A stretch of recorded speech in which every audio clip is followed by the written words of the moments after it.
So, good afternoon. Thank you for the courage of being here at 4 o'clock in the afternoon. What I would like to tell you, in half an hour more or less, is the context in which we can look, or we should look, at the problem of child poverty. And I will do this by starting to say something about myself. Before I was a sociologist, I was a linguist. I worked for years as a conference interpreter. That means that I used to look at the meaning of words and of concepts. And that as a sociologist, I do discourse analysis. I must be one of the rare persons that read all the documents of the World Bank and of the UN and of UNDP and of the European Commission, etc., which is a very masochistic exercise, I must tell you. But, okay, that's what I do. And I do this also to find out why certain topics are on the agenda or emerge on the international agenda. Poverty came on the international agenda now 25 years ago, more or less. Child poverty is a more recent topic. Now, of course, poverty and child poverty have always existed. It's not a new problem, but it is a new topic on the international agenda. And I try to find out why it comes on the international agenda. Because I can tell you from the outset that for poverty, it is never the existence of poverty that is the reason for it being on a political agenda. It's always for other reasons, which have to do with the legitimacy of power, which have to do with the changes in social policies. But it is not because there is a problem of poverty, and there always is, there always has been. It is not because of that all of a sudden it comes on the political agenda. And the same goes for child poverty. So that is what I try to find out. Why do I try to find out? It's not only to define what the political agenda is or can be. It is also because all these discourses on poverty, today on social protection, and now today on child poverty, they are also meant to construct a knowledge, to construct a truth. What documents of the World Bank, European Commission and others tell us is what poverty, child poverty is in their eyes. How we should perceive poor people, poor children, poor women, etc. And that is important for us to know in order to know whether we accept the knowledge, the truths that are offered, or whether we do not accept, whether we want to resist these knowledges, whether we want to find alternatives, whether we want to work on solutions based on their knowledge or not. And that is the important political question for us, and that is what we have to try to find out. At least that is what I try to find out. Now, the situation of children in this world is not bright. I think you know that. I'm not going to give you numbers and statistics. You can all find them, and I suppose most of you also know them. The situation in terms of social protection is not bright either. And that is a strange thing. The strange thing is that in 1990, poverty was put on the international political agenda. That was an initiative of the World Bank, followed by another long series of other organizations. At that time, the World Bank and even more UNDP, UN Development Program, UN organizations, there was a consensus to say explicitly and repeatedly that social protection was not something for poor countries. And we have seen since then a shift from social security and social protection systems towards poverty reduction policies. You accept it or you don't accept it, but that is what happened. From social protection to poverty reduction, with the message that social protection was not a core mission of states. What states should do is take care of extremely poor people, protect the lives of extremely poor people, not protect the lives of you and you and you. If you want to insure it, you can buy that on the market. There's nothing against social protection, but you buy it on the market. And now, all of a sudden, 2014, or let's say since 2012, all of a sudden it's promoting social protection. Hey, strange. Why? The other strange thing is that while international organizations are promoting social protection, in Western Europe, in Norway as well as in France, as in Belgium, as in Holland, as in Germany, social protection systems or welfare states are being dismantled. Hey, why? How do you combine these two things? Now the answer is very simple. The social protection, the European Commission or the World Bank or other international organizations are talking about has nothing to do with welfare states. Nothing. It is an improved poverty reduction. But they call it social protection. And hence, the enormous confusion around this social protection program. Because it has nothing to do with welfare states. It has nothing to do with universal social protection, as we should have it. It's an improved poverty reduction policy. And what it also is a new social paradigm for Europe as well as for the rest of the world. Our social policies have profoundly changed. Today we live in, I would say, neoliberal social protection systems. And that means a couple of very clear characteristics that we start to see now. First of all, and the European Commission is very clear about that, ILO as well, though it is a bit more ambiguous. First of all, social protection at the service of the economy. Social protection subordinated to economic policies. At the service of growth, at the service of markets. Their social protection allows for creating new markets. Markets for education, markets for healthcare, etc., privatized. So it is a social protection at the service of markets, not at the service of people. The second thing is that in their eyes, poverty is not a societal, social problem. It's an individual problem. It's your problem. If you are poor, it is your problem. If you are poor, it is your problem. It is not a problem of all of us and of society. Another characteristic, and here again the European Commission is is very explicit about it. Social protection is seen as social investment. Now at first sight this might seem very interesting, because indeed social protection helps to invest in people, invest in human capital of people.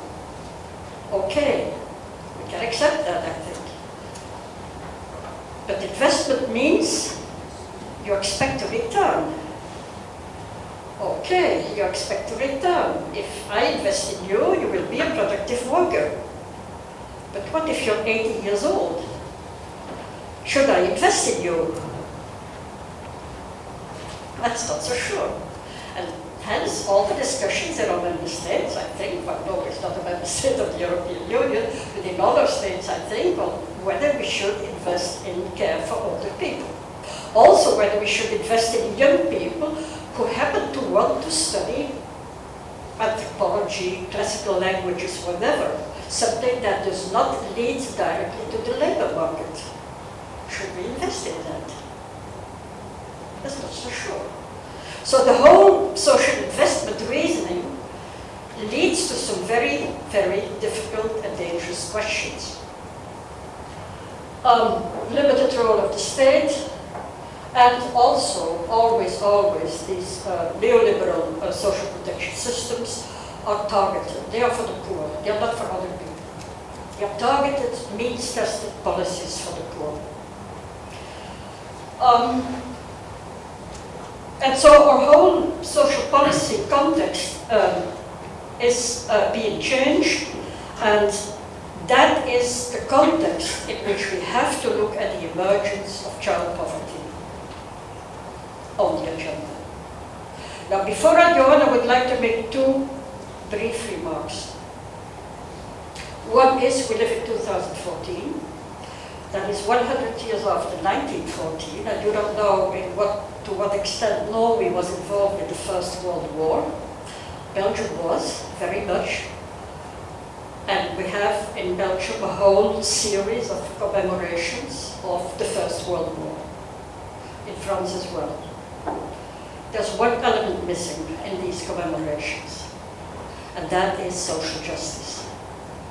You should know that the First World War ended with a peace treaty, to which was attached the creation of the ILO, the International Labour Organization. End of the 19th century, beginning of the 20th century was a period, just as today, of globalization. And at that moment, there was a strong belief, after the end of a disastrous, murderous war, that peace was not possible without social justice. And that is clearly stated in the constitution of the ILO. And today, no one is talking about social justice. The reasoning at that moment, 100 years ago, was that globalization is a good thing, international trade should be promoted, but it could not happen at the cost of workers.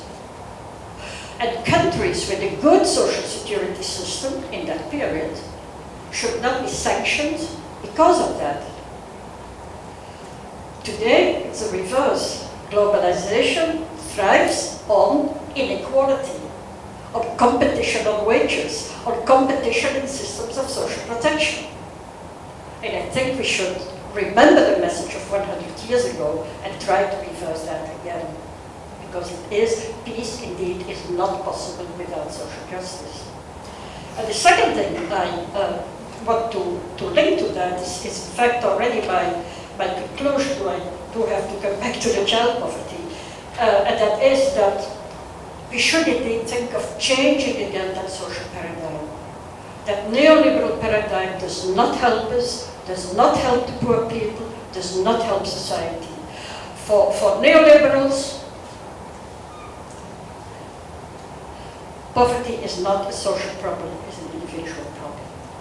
Whereas I would like to say that poverty is not the problem of poor people, it's a problem of society. It's a problem of a bias in the distribution of incomes. Now, so if we want to help poor children, if we want to help the poor, we should look at poverty in general, and we should look at the society in general. And we also should look, and we'll get back to that at the end, we also should look at human rights, obviously, but also beyond human rights. And I mean by that we should look at societies, because societies as such also need protection. You may remember Thatcher saying there's no such thing as society. There is indeed no such thing as society for neoliberals. We're all individuals, and the societies are threatened. And we should find systems to protect our societies. And for that we should look beyond human rights, because human rights as well are individual protections, or individual rights. We can say for some rights maybe they are collective rights, but it's a very difficult thing, and the collective right is not necessarily a right that protects society as such, but that's another problem. Now, looking at poverty and child poverty, there is a tremendous semantic confusion. I already explained social protection. Poverty, there is a semantic confusion because the consensus says that poverty is a multidimensional problem. I would like to contest it. I will not go into detail now, but for me, poverty is an income deficit. And all the other dimensions that exist, lack of health, lack of education, lack of good housing, lack of empowerment, etc., etc., etc., are all either causes or consequences of lack of income. Now, of course, if you look at child poverty, then you have a problem. Because it is obvious that for children, you cannot say it is an income problem. You cannot look at the income of children. You cannot say poverty is an income deficit if you talk about children. So maybe, after all, poverty is a multidimensional problem. I still think it isn't, but again, I'm not going into details of it. But the point is that all these different dimensions that you can talk about, when you look at children, these are the same dimensions as for adults. It's about education, it's about housing, it's about shelter, it's about food, it's about empowerment also. The only problem that is different is the labor market. Child labor has to look at separately, yes, but not in the context of poverty policies, in the context of labor market policies. Employers will always try to find the cheapest labor available. So if you want to solve that problem, you will have to look at labor market policies, not at poverty policies. So that is for me the problem with child poverty as such. I think there are two basic questions we have to look at. The first question is, can we imagine poor children in non-poor households? I think not. The only thing I can imagine is that girl child are discriminated against. And that indeed you can have poor girls in non-poor households. But in that case, the mothers as well will be discriminated against. It will be a gender problem, a gender discrimination problem. But otherwise, I do not see how you can have poor children in non-poor households. You can have marginalized youth, certainly, even in rich families. But marginalization is not poverty. You will not say of a youngster with a rich father that he is poor. Even that youngster might be marginalized, might have serious problems. And the other question is the other way around. Can you have non-poor children in poor households? Theoretically, yes. If you read the documents of the European Commission, you see that they focus on the children and forget about the parents. So you might have, indeed, non-poor children, which are helped in poor households, though I personally think it is a rather immoral solution to help the children and to abandon the parents. But that is, if you read between the lines of Commission documents, that is what they are proposing. Because you're producing poverty by taking away unemployment benefits, by lowering assistance. People are made poor, that obviously their children are poor, and then they're saying, no, we're going to help the children. I think that's a very strange way of thinking. But that is what happened. So, with this as background, what can be the reason of child poverty being on the agenda? We have to look for that at the ideology of poverty. The poverty exists, let me be very clear. It's not because I analyze discourses that I would neglect or ignore the real existing poverty. Poverty exists, child poverty exists. But there's also a whole ideology, a whole discourse developed on poverty and on child poverty, which is another side of the reality, the discursive side of reality. Now, why might it be on the agenda? I learned a lot from historical studies on poverty. What they tell us is that in every period, poverty is looked at in a different way, is defined in a different way. But there is one, maybe two or three, but one very clear, stable element in all perceptions, in all definitions of poverty. And that is that at every period of history, there are deserving poor and there are non-deserving poor. Poor that we should help and the poor that we should sanction. That is really one stable element throughout the whole history. And what we see, what we saw already with the emergence of the poverty discourse of the World Bank and the UN in 1990,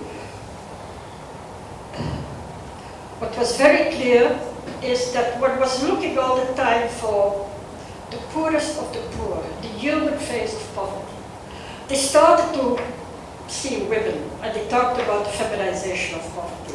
And very soon you got a whole discourse saying 70% of the world's poor are women. There are no statistics on income poverty of women. They are now starting to make them. But there were no statistics, numbers on the income poverty of women. So where did they get these 70%? No one knows. No one ever explained. But at that period, women were the face of poverty. And we should help women. Okay, it was very easy to find out the reasons why, because it was women who had to implement all the poverty programs. And today they are looking for children. Children are the innocent. You cannot blame children for their poverty. They are innocent, guiltless, poor, and we should help them. Adults who are poor, maybe their own responsibility. Children, you should help them. They're the poorest of the poor, they're the real victims, the purely poor, the real poor. So that is certainly one of the reasons they are on the agenda. Second, again, they are looked at as individuals. They are not looked at in the context of their families. We look at child poverty as a problem of individual children, not as members of society, not as members of their families. And that's purely, again, a purely neoliberal approach. And the third element, again, is that investment. Again, the European Commission is very clear about it. Investments in children have a higher return than investments in adults. It's much cheaper to invest in children. It's very much cheaper. And you have a very easy return that is much higher than for adults, because you can give adults a new vocational training, but you're not sure they're going to find a job, you're not sure they will be willing to look for a job, etc., etc. So that, again, is certainly an element. Another interesting element, we have in Belgium every year a very interesting report, a very thick book on poverty and social exclusion. This year there's a very interesting article of one of our ex-ministers of social affairs on child poverty. And what he sees in looking at statistics is that poor children live more and more in work-poor families. Okay, sure. A work-poor family is a family without income, so it's clear that. At risk of poverty is more and more a fact of working poor families. Okay, yeah, sure. If they have no work, they have no income, you will be poor. So you might say, okay, it means that allowances are not high enough. No, his conclusion is, it means you have to activate more. Hey, strange. So here, child poverty is used just as an argument for saying we have to activate more. More people should be on the labor market, which is, I think, the other way around, but okay, that's a way of thinking. So what we have today is instead of feminization, we have today an infantilization of poverty. And there's one more dangerous argument, I think. If the number of poor children rises faster, more rapidly than the number of poor families, what does that mean? That poor families make too many children. I can see no other explanation. And again we're reading that the number of poor children is rising. So either they are rising at the same rate as the number of poor families, or it's rising faster. If it's rising faster, it becomes a population growth problem. And it becomes a fiscal concern. Because poor children will need more social assistance, will need more educational help, will need more healthcare systems, etc., etc. So child poverty becomes a fiscal concern. It might become too expensive, and it might become, especially in the third world context, a population growth problem, which I think is a dangerous development.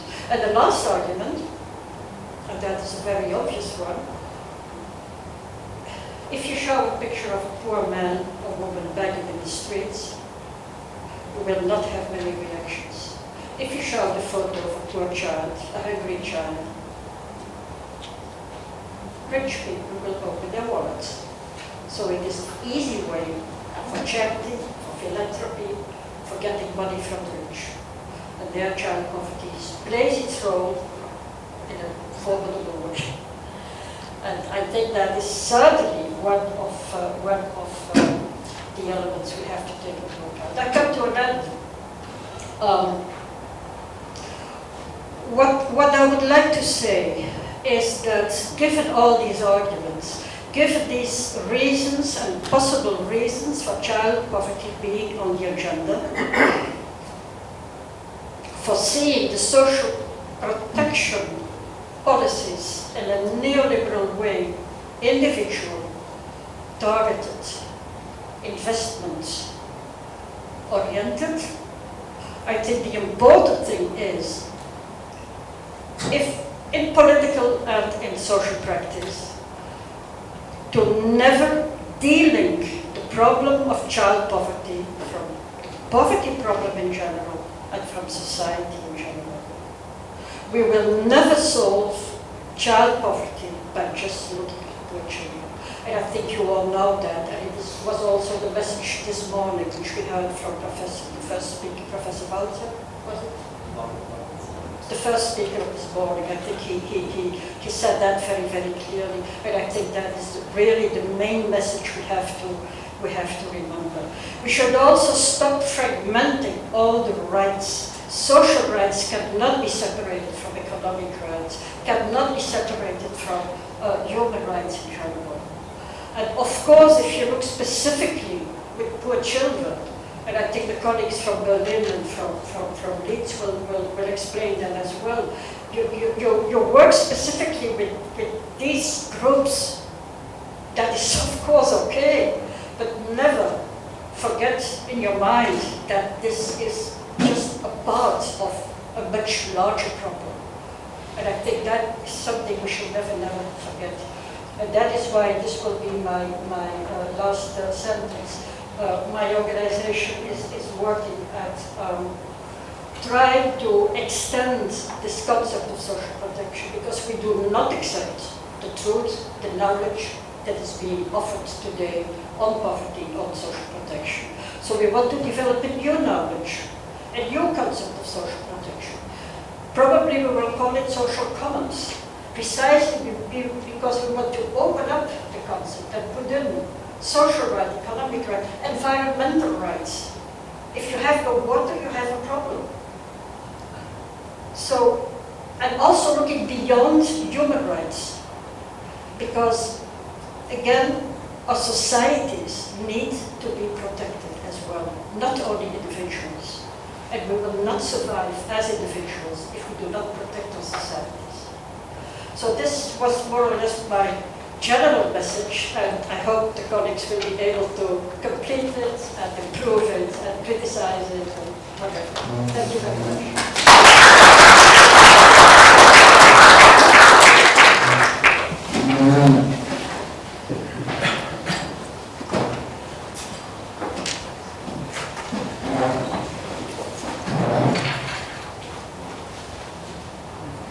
Thank you, Francine.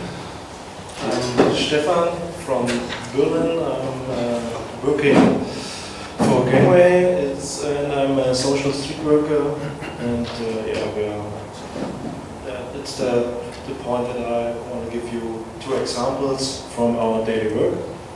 But first, I must talk about what means poverty in Germany. In Germany, we don't talk about poverty like in other countries.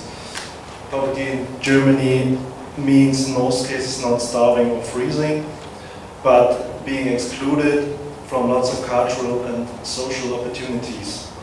To give you an example, the basic welfare payment for a single household person is about 391 euros per month, plus the rent for the flat. That means that after the payment for food and energy, such a person has around 200 euros at his own disposal. So it's not easy for him or her to go, for example, to cinemas, cultural institutions, sports events, and so on. The gap between those who have a job and therefore can afford education and culture and those who cannot, because they are unemployed, becomes bigger. Less culture and education means more difficulties to find a job again. The longer you are out of work, the harder it becomes to get back in. The system reproduces itself. Children grow up in families and neighborhoods where, for example, the adults don't get up in the morning to go to work. These children are the only ones to be expected to leave home for school. The parents on their side don't expect any results from their kids in school. So the kids learn very soon that it doesn't matter whether you go to school or work or not. The state pays for you anyway. As long as you are satisfied with what you get, you don't have to move. The situation becomes even worse because children of families who depend on state welfare are not allowed to leave their parents' homes before the age of 25. Exceptions to this rule have to be proved on an individual basis. The results of that development can be described as disastrous. Basic cultural techniques like reading, writing, cooking, and safer sex are not learned anymore. The children make babies and do not know how to rise them up adequately. And so the circle continues. In the German society, identity formation is prevalent belonging to education, work, and self-realization, like hobbies, traveling around the world, speak and understand different languages, and so on. But education, like learning an instrument or traveling around the world and learning different languages, is expensive. And without a job, you have not enough money to do such things. But without good education, you don't get well-paid jobs in Germany. So the people we work with don't participate in this society. But they define themselves, like all the others, about society standards. I have money, I have education, I have opportunities. The result is fear of deprivation. But people want to participate in this society as well. And that, in their definition, means consuming. So it has to be the new smartphone, the biggest TV, the Xbox, top fashion labels, and so on. Big debts are the result. The participation anywhere is not real but virtual. People do not know the world, but only their image from TV or favorite websites. That's why they don't develop openness for other cultures or lifestyles, but deepen their xenophobia instead. And since we are still in Germany, this leads directly to right-wing political extremism. What are we doing about this? We are working in Treptow-Köpenick, a district in the southeast of Berlin, where those people make around 15% of the whole community. Our job is to reach the 12 to 25-year-old persons of that social class and encourage them to change something in their life, if not their whole life. Normally, we start the process by contracting groups of young people in public and doing several kinds of spare time activities. In some cases, that leads to special projects like theater workshops, music videos, or hip-hop CDs. But our main aim is to come to individual casework very soon. We have to consider that the resources of our clients are in most cases buried very deep. So it takes a lot of digging to bring them out and to open the chance for the kids to use them. Now I want to give you two examples of our everyday work. The first one is Max. Max is 21 years old. He lives in his own flat since a few months. He has a bad school graduation and no completed vocational training. In fact, the longest time he ever spent working was 6 months. He uses different kinds of drugs like marijuana, chemical drugs and alcohol. In most cases he mixes them. That leads to a really bad health situation. He suffers from stomach cancer and gallstone. He doesn't know his father and the relation to his mother is very unstable, but mostly bad. She has a small but unsuccessful business on her own. In fact, she creates and sells giveaways and therefore she never had enough time for her children. So he never learned any self-consciousness because he never got enough feedback about his behavior or efforts. Today, he lacks the responsibility for his own life, but instead he developed a strategy of running away from problems or ignoring them. A very simple example for that is that he has debts from around 2,000 euros just by not paying for telephone, internet and so on. He spends most of his nights playing online games and his days sleeping. Once he tried to break out of this isolation and registered in a fitness studio. The result was not new friends but only new debts because he hadn't the discipline to go there constantly or even pay the fee. Of course, he has never seen anything of the world outside of his neighborhood, but he has a tattoo of a swastika on his arm. This, by the way, is the reason why none of our colleagues in our district are working with him. What we try now is to stabilize him first. That means to escort him to the doctor, the hospital, and through his necessary operations. The next step is to work on his financial basis, to reduce his debts, and to keep him in his flat. Only after these steps are made, we can look for vocational training or a job because he really needs a solid ground to start from before he reaches for new perspectives. Things like safer drug use or his ideological orientation are part of the permanent contention, but not the central issue. Our aim is to make him able to live his life by his own means, with his own standards and with his own focuses. The next example is about a little family we call Kati and Kenan. She is 24 years old and has been a victim of child abuse in the family. He is 25 and experienced heavy violence at home in his childhood. They have a boy called Rico who is now at the age of 3. Kenan is not the biological father of the boy. There is no contact to the man, but he accepted his fatherhood by law. They learned to know each other in the time when she was pregnant and visiting a special care program for heavy drug-using women. For her, that meant to leave her former circles where consuming drugs like cocaine, speed and so on was very important.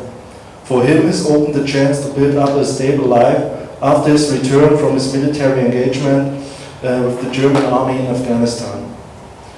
From that time, both have debts from around 10,000 euros. Since then, it's a continuous struggle to reduce those debts because both have no real school graduation, and that's why it's not easy for them to find good paid jobs. Today she's trying to make a school graduation in the healthcare sector, and he is unemployed. Their financial situation today is as follows. She gets 520 euros scholarship. He gets 353 euros state welfare, and the child gets 229 euros state welfare plus 184 euros child benefit. Because Kati is under 25 and still in education, she gets 184 euros child benefit on her own too. The rent for the flat is about 460 euros. 2/3 of that, 300 euros, are paid by the local job agency. In total, that makes a family income of 1,770 euros per month. This sum can fluctuate because of harsh sanctions by the job agency in cases of non-cooperation. Those cases can be not being in time at hearings, not meeting deadlines for documents, not accepting recommended jobs, antisocial behavior, and so on. There were times when the only money the little family had was the social welfare for the child. But today, after subtracting the costs for rent, food, energy, kindergarten place, and insurances, there's a total of 850 euros to spend for the needs of the family, such as clothing, toys, tickets for public transport, spare time activities, and most of all, to reduce for the reduction of the debt. You see, it's not material poverty that we are facing with our clients, but more psychological and mental problems. How to raise the child when your own childhood was so bad that it led you into heavy drug use. How to prove Turkish family that you are a real man when your son is not really yours. How to handle the balance of income and debts when reading, writing, and counting are problematic to you. Our job is to stabilize those people, to be some kind of family substitution, to translate documents from official German into normal people language, and teaching them how to write letters or emails. Our assistance is especially needed in cases of dramatic crisis, like when she was raped 1 year ago, or he faced sanctions from the Turkish state for not serving the Turkish army, and we offered it, and tried to offer it. Thank you.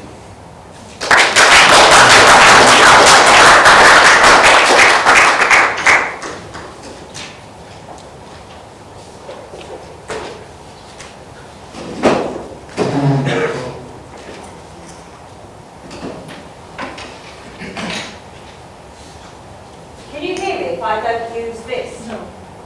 You can? Can you hear me? No. Yes? Can you hear me at the back? Yes? Okay. Or is that better? Yes. I thought it might be. Okay, I'm Jo Smith. I'm a senior mental health social worker in Leeds in the UK, and my colleague John Walsh is a manager and development worker at the Homes Healthcare practice, which we'll talk a bit more to you about when he stands up. We're going to talk about our work in Leeds. We're homeless workers, we're adult homeless workers. We're just a little cog in what goes on in the wider debate around working with poverty and children in poverty. We're going to talk to you not about the children, because we don't work with children directly, but what we do is work with homeless adults who have children in some capacity, be it relatives' children or be it their own children.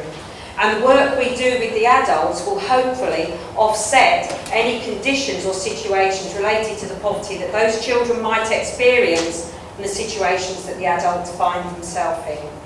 Okay? You will have to excuse me, I'm not usually one for reading from notes, but I want to kind of have a bit of interaction with you, and I need my notes because I want to go through a few statistics. I want to give you a whistle-stop tour or a brief summary of what Leeds is about, what Leeds in the UK is about. And then what we want to do is John will talk with you a little bit about the strategy and policy that operates within Leeds to hopefully offset circumstances of poverty that children find themselves in, and adults. We'll then talk about some of the on-the-ground provision, some of the services on the ground that are provided in Leeds to offset again the circumstances that people find themselves in. And then what we're going to do is get you to do some of the work, and we're going to get you to have a look at some of the things that go on in your own locales or cities or the countries that you live in, the on-the-ground provision, the services that are available to try and offset poverty. And look at what we can learn from each other and take away. And we're going to do all that in 20 minutes, would you believe? So, to begin with, Leeds. Leeds is a city of affluence, but it is also a city of contradictions and challenges. It's the third largest city in the UK. Does anyone have a rough idea, if it's the third largest city in the UK, what they think the population of Leeds would be? Anybody? Any ideas? You may not have even heard of Leeds. 1 million. Okay. Any advances? 2. 2? Isn't it? Okay. The population in Leeds is roughly 800,000. Okay. Any guesses as to what the expected population will be by the year 2030? It's 800,000 now.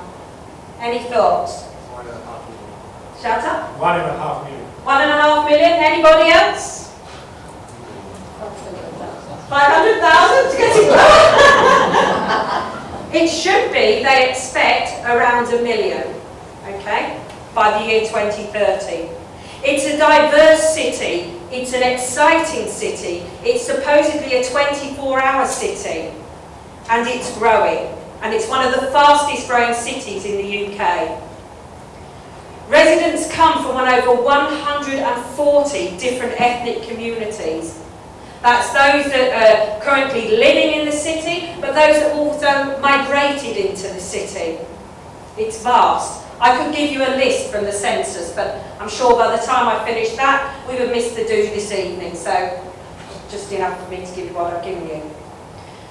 We're one of the greenest cities in the UK, and the city's economy is considered to be one of the most resilient in the UK due to its variety and breadth. There's an absolute focus, and it's a key centre of finance, business, retail, healthcare, creative industry and legal services. And there's a continued strength in manufacturing. Historically, it had a strong manufacturing basis, and that has continued even though industries have changed. It's a very strong city. Does anyone know how many universities we have in our city? Any thoughts? Guesses? How many in your cities? How many universities? None. 3? 2? 2 in your city? Or 2 in my city?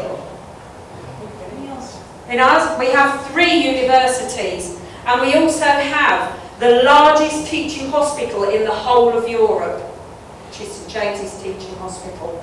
We're a very affluent city. It's a city of strength and growth. But what are the contradictions? What are the challenges? Is actually all as it seems. And what I've done, again, is just go through some of the statistics that are available to test out this theory of our affluent city. Successive governments have wanted to reduce or eradicate child poverty by the year 2020. However, we do have children in poverty. Across England, we have roughly 21.3% of children in poverty. This is from the 2011 census, which was our last census. Okay?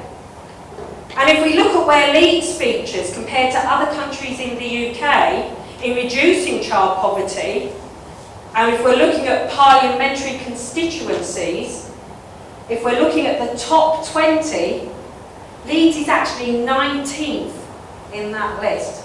So actually the fact we're in the top 20, even though we're an affluent, upcoming, growing city, begins to tell us something. Again, I could go through a whole load more figures and statistics, but you would probably be asleep. So, suffice to say, if we bring it back to Leeds again, and more statements within more literature, the health of people in Leeds is generally worse than the England average. Strongly associated with the high levels of deprivation experienced by the 150,000 people in Leeds who are living in the most deprived neighbourhoods nationally. We have various media articles. I printed these off and I thought it was quite interesting to see how media portrays what's going on within Leeds. If I can find them. Bear with me. Here we go. So, the sort of headlines that we get from local media, from our local newspaper, talks about the shock toll of Leeds children on the breadline. And this article was only a year ago. This was July last year, 2013. And we'll look at some of the figures spoken about in this article. And bear in mind, this is a media production. This is a media publication, and media have their own way of talking about things and interpreting things, as we know. So, if I was to say to you, roughly how many youngsters were trapped in a cycle of poverty in the city at a cost of 345 million every year. Bear in mind, we've talked about the population of Leeds as being 800,000.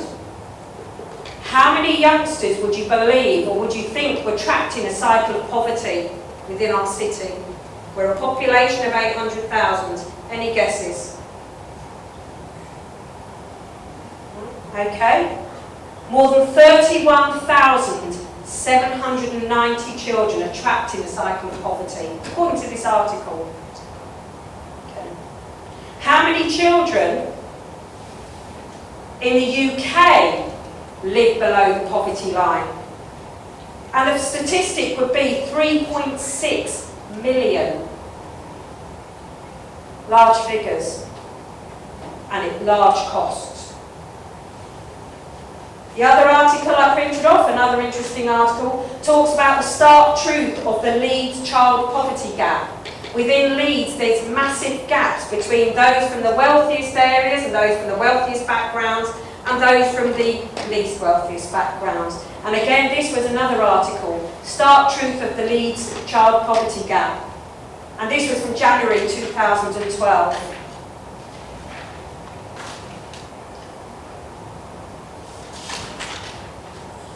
So, what does this mean?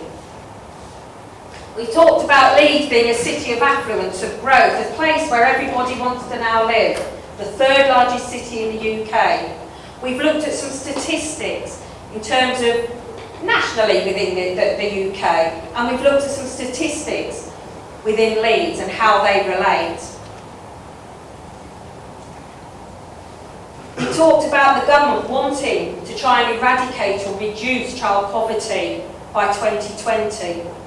And there's various bits of legislation that are also supporting this. And it's enshrined in legislation, for example, that we will provide child centres, which will provide support to families who are at risk of being in poverty or who are at disadvantage. And they'll provide training and access to education, support to parents. I'm going to wind up there because, as I say, we're adult workers and what we would do is refer into these services. John is going to talk a little bit more about the strategy and policy, and then we'll move on through the rest of what we've talked about. Okay, hi everyone. My name's John Walsh and I work in Leeds at a place called York Street Health Practice, which is a medical team for people who are homeless in the asylum system. And I've worked there for nearly 20 years, working on the streets with people who are homeless. What I said I'd talk a little bit about today is the vision of the City of Leeds for the poor. What does the city itself intend to do? And I want to particularly focus on the areas of health and well-being. And I think well-being is a really interesting term because it's not well-arm, well-leg, well-mind, well-house. It's the whole person, the whole being. And I think that resonates with something that Francine was saying about how we have to holistically engage with the idea of poverty. And one of the models we use at York Street to work with people, some of the most vulnerable people in our city, is a Maori model from New Zealand. And it talks about well-being as a house with 4 walls. And the first wall is the physical, the second wall is the emotional, mental, the third wall is the social, and the fourth wall is the spiritual in terms of meaning and purpose. And we operate what we try to call, or we try to operate, circular care. That all those walls are spinning around and supporting each other. And I think if you turn that house on its head, you get a good example of poor being, of poor physical health, of poor mental health, of poor emotional connection, of poor social housing, of lack of social investment in people and communities, and actually, internally, a lack of hope, a lack of purpose, people being lost. So I'm going to try to look at the vision of the city today, and there have been some things already said in the conference today which I think resonates with what I'm going to try to share with you today. I think first of all was Francine's point. Francine talking to us this morning said that only researchers see child poverty as a separate thing. Only researchers put everything in separate boxes, because in the real world they're not in separate boxes. We make walls where there's actually links. So I think that's a really sort of key point about looking holistically at things. And then there was Tiffany this morning, our friend from Leeds, who talked about the death of the social. And he mentioned it twice, he said the death of the social.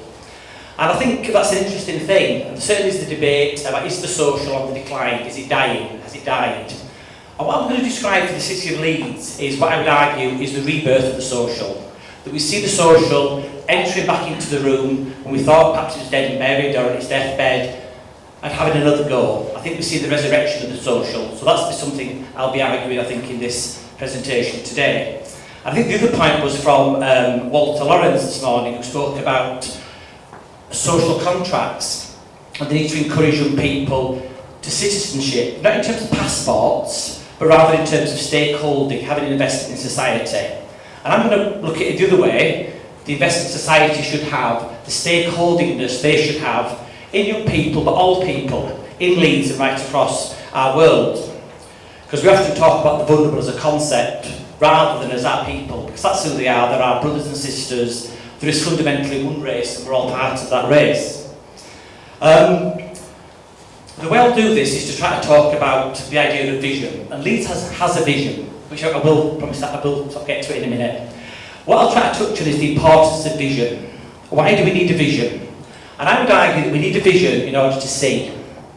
We need a vision as the city compass, to know where we are and where we need to go.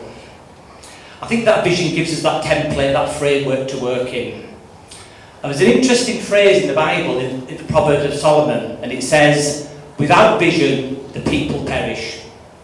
And anybody who lives in England for the last 2 years has seen those words come literally true in regard to health. And I'm part of the health service, I'm part of the National Health Service myself. There was a hospital at a place called in Staffordshire, where awful things happened in the hospital. Patients were neglected, patients died. We're not sure of the figures, perhaps hundreds of people died in the hospital. Also staff were bullied and harassed, and people were scared to speak out. I think for everyone who heard that story in England, everyone was shocked. For those of us who work in health and are committed to good health care, I think we were heartbroken, to be honest, by what had happened under the banner of health care. And there were many, many things wrong with that hospital in Staffordshire. But one key thing was wrong with that hospital, I think, was it had lost its soul, it had lost its vision, its values. I don't believe anybody was working in that hospital who consciously joined that service to hurt people and bully colleagues. But somewhere along the line, a service disappeared and a machine was created to meet targets, and a machine was created that ended up hurting the most vulnerable people. So vision is important, it really is important in the work we do. The vision for Leeds is very simple, and it's that Leeds should be a caring and healthy city for all ages, in which the poorest receive healthcare and support the fastest. And I think that's the thing that really makes the vision a dynamic vision. It makes a commitment to try to make sure the poorest people get the services they need, particularly health and wellbeing services, the fastest. And this isn't set by me or by Joe or by a voluntary church organisation. It's set by the highest authorities in the city, the Health and Wellbeing Board, who are made up of all the key leading influential figures in the city. And they have set a number of outcomes that they want to create healthy and sustainable communities, that people should have a say in the decisions that affect them, that people should live longer lives and have a quality of life as well. And their principle running through all the work they do, and which will act as a test, is that people will live longer in the poorer areas. At the moment the difference is if you live in a rich area, there's a poor area there. If you live in the poor area, you will die 12 years before you do in the rich area. If you happen to be homeless, your average age in England will be 47, less if you're a woman. If you're a member of a gypsy traveller community, your mortality rate will be 50. Myself and Joe, the sort of areas we live in, it'll be 78, 81. You can see the massive health inequalities there. And it's great that Leeds has made this commitment to the highest levels to address this and say the poor should get healthcare the fastest. And also these people making these decisions are the people who can redesign services and decide where best to allocate resources and money in the city. And I think a key thing with this as well for me is that it's not just about the right policies, the right priorities, the right process, it's also about the right person and the right people and having the right people doing this. And I think we're very fortunate in Leeds, the person chairing and leading this is a councillor, well, I'll give a name, it's a councillor called Lisa Mulherrin, who's a really amazing human being, that's all I can say, who's a real voice for the vulnerable, the isolated, the needy in the city of Leeds. And it's great to have people like that driving this process, because I think the danger is always we think the right policies will solve the problem, but the right policies have to have the right people. The awful experience at the hospital in Staffordshire, if we went there 3 years ago, I'm sure we would have been shown a ream of statistics that showed you how wonderful they were. But the reality was that the people know the story of Dorian Gray, the Oscar Wilde story, which is a man who sells his soul to the devil, stays eternally young, but the reality of the picture in the upstairs room is getting more and more ugly, more and more old. And that was the picture of Staffordshire, I believe. So there's a real commitment, I believe, in Leeds to pursue this vision and to try to care for the poor. I'll try to touch on a few sort of examples of how this works. I think it's a great sadness in England that food has become an issue. We're having hospitals across England, people going to accidents in emergency, suffering from malnutrition, severe malnutrition, in affluent, rich cities. Across England, food banks have opened up. And in Leeds, it's interesting what's happened. We have the food banks for people, and it's often people, it's not homeless people, it's not people on benefits, it's often low-paid workers who are attending these food banks. And for homeless people, we've helped to create a map across the city, so that every night of the week, every day, there is food that people can get, and people know where this food is. And I think the great thing for the city is that they've appointed a councillor to lead on food issues. So this council will draw people together to work in a network. There's a guy called Councillor Hardy. He's quite a very, very caring guy. He goes out to the streets talking to homeless people and things. And he leads to try to draw the city together to say that people in the city won't starve. People will have food. So it's a real commitment, I believe, from the city to do that.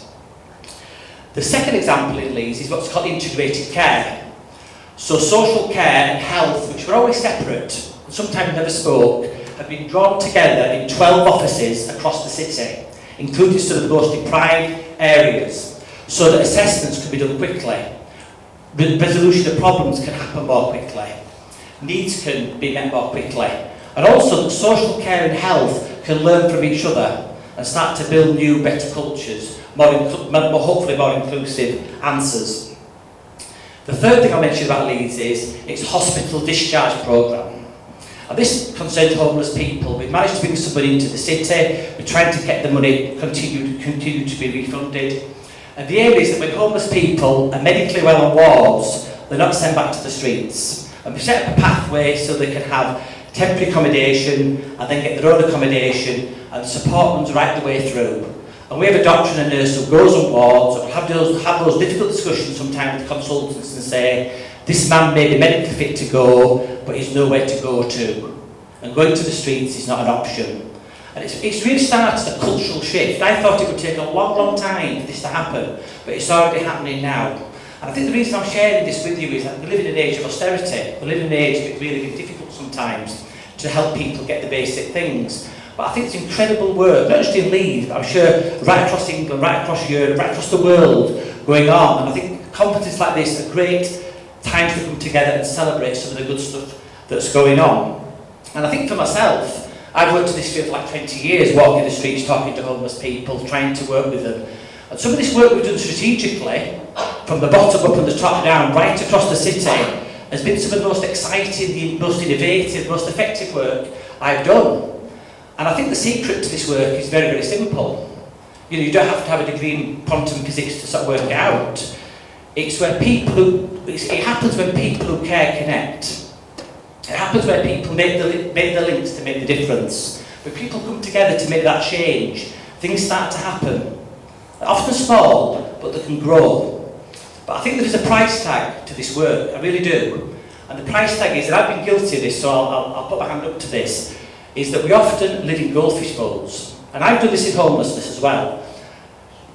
But if you look at a goldfish bowl, the goldfish just swims round and round and round. Occasionally the goldfish might look outside the goldfish bowl, he sees through the glass there's something out there, keeps him swimming round, never gets outside the bowl. And I've done that for years in work. I've just done my job, gone to work, done my best, never looked outside, never looked at the bigger vision, never looked at the bigger picture, never thought I could change things outside.